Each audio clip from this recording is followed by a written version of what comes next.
Assalamualaikum warahmatullahi wabarakatuh. Perkenalkan, nama saya Rahmat Hidayat. Di sini saya akan menjelaskan apa itu sistem bus. Di sini komputer terdiri dari banyak komponen seperti CPU, memori, dan perangkat I/O. Nah, sistem bus ini berfungsi sebagai penghubung bagi seluruh komponen tersebut. Data atau program yang berada di dalam CPU dapat diakses itu karena melalui perantara sistem bus. Dan yang tampil di depan komputer atau semua itu menggunakan sistem bus. Di zaman seperti ini, komputer berkembang dengan pesat, semakin cepat dan handal. Namun, jika tidak diimbangi dengan memori atau manajemen kecepatan bus yang bagus, semua itu akan percuma. Nah, sebelum kita ke sistem bus, di sini kita harus mengetahui dulu struktur interkoneksi. Struktur interkoneksi adalah kumpulan lintasan atau berbagai saluran. Di sini jenis-jenis pertukaran data yang diperlukan oleh modul. Jenis komputer seperti yang ada pada gambar ini. Yang pertama ada memori. Biasanya memori itu terdiri dari n-word atau kata yang panjangnya sama dan diberi alamat numerik yang berbeda-beda. Dan word ini juga dapat ditulis pada memori dengan kontrol read dan write, yaitu baca dan tulis. Kedua ada modul I/O, yaitu berfungsi untuk adalah pertukaran data dari komputer ke komputer ke dalam komputer. Modul ini dipandang sebagai memori dengan operasi pembacaan dan penulisan. Yang ketiga di sini ada CPU. CPU itu berfungsi sebagai pusat pengolahan dan eksekusi data berdasarkan rutin-rutin program yang diberikan padanya.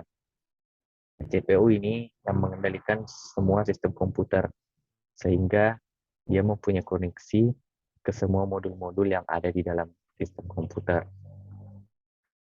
Nah, dari jenis pertukaran data, maka koneksi ini harus mendukung perpindahan data seperti berikut, seperti dari memori ke CPU, yaitu untuk melakukan pembacaan data maupun instruksi dari memori. Sebaliknya dari CPU ke memori, yaitu untuk melakukan penyimpanan data atau penulisan data ke dalam memori. Yaitu yang ketiga ada modul I/O ke CPU, yaitu untuk membaca data perihal melalui modul I/O. Ketiga itu adalah CPU, keempat CPU ke I/O.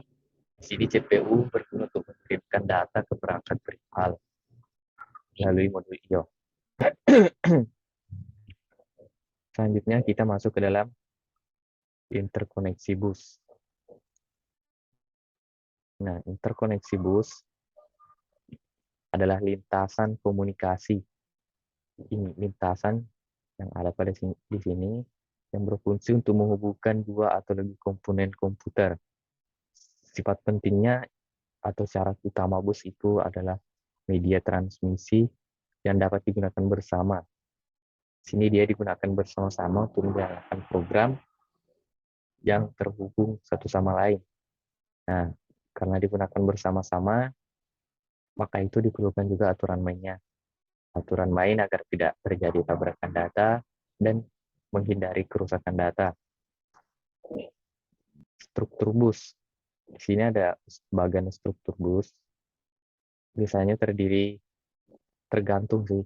Biasanya 8, 16, dan 32. Sebagai contoh, jika bus terdiri dari 8 saluran, maka saluran bisa mentransfer sebanyak 8 bit.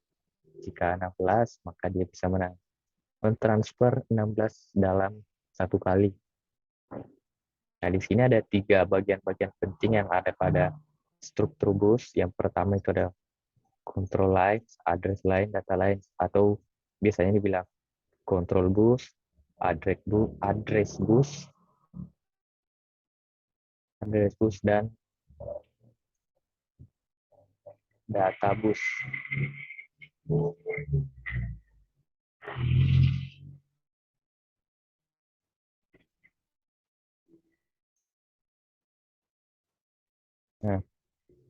di sini apa itu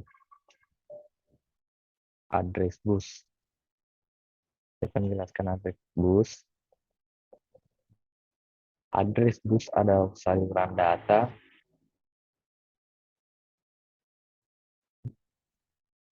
Address bus itu adalah saluran data atau lintasan bagi perpindahan data antar modul.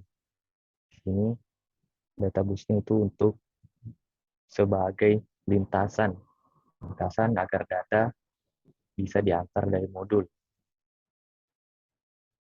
dari satu modul ke modul lain. Seperti misalnya 8, 16, 30 saluran. Dan itu mempunyai tujuan agar mentransfer data dalam sekali waktu.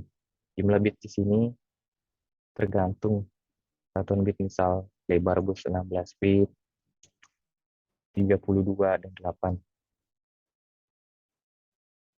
Yang kedua adalah saluran alamat bus, yaitu address bus. Address bus ini digunakan untuk menspesifikasi sumber untuk mengenali kemana data ini akan dikirim pada data bus. Saluran ini mengirimkan alamat pada memori yang akan diakses CPU. Juga digunakan untuk saluran alamat perangkat modul komputer saat CPU mengakses satu modul. Nah, perlu diketahui semua peralatan yang terhubung dengan sistem komputer agar dapat diakses itu harus memiliki alamat. Yang tidak mempunyai alamat itu kan susah diakses.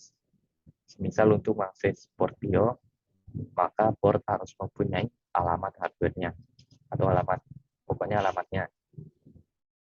Dan yang ketiga itu adalah control bus. Nah, sini control bus itu digunakan untuk mengontrol data bus. Untuk mengontrol bus data. Busnya itu dikontrol alamat dan seluruh modul yang ada. Karena bus data dan bus alamat digunakan oleh semua komponen, maka diperlukan suatu mekanisme kerja yang dikontrol melalui bus ini. Sinyal-sinyal kontrol adalah sinyal-sinyal perintahnya. Di sini sinyal pewaktuan menandakan validasi dan alamat, sedangkan sinyal perintah berfungsi untuk membentuk operasi secara umum saluran kontrol. Di sini ada beberapa, yaitu memory write, yaitu untuk memerintahkan data pada bus akan dituliskan ke dalam lokasi alamat. Ada memory read, memerintahkan data dari lokasi alamat ditempatkan pada bus data. Ada IO write, memerintahkan data bus dikirim ke lokasi portio. Ada IO write, memerintahkan data portio untuk ditempatkan pada bus data. Ada transfer ACK, menunjukkan data telah diterima dari bus, data telah ditempatkan pada bus. Ada bus request, menunjukkan bahwa modul memerlukan kontrol bus. Ada bus grant, menunjukkan modul yang melakukan request telah diberi hak kontrol bus. Ada interrupt request, menandakan adanya penangguhan interupsi dari modul. Jika itu muncul, maka ada penangguhan dari modul. Ada interrupt ACK, menunjukkan penangguhan telah diketahui oleh CPU. Salahnya sudah diketahui. Ada clock, yaitu kontrol untuk sinkronisasi operasinya, operasi antar modul. Ada reset, digunakan untuk menginisialisasi seluruh modul. Baik, cukup sekian yang bisa saya jelaskan. Lebih dan kurangnya mohon dimaafkan. Wabillahi taufiq wal hidayah. Wassalamualaikum warahmatullahi wabarakatuh.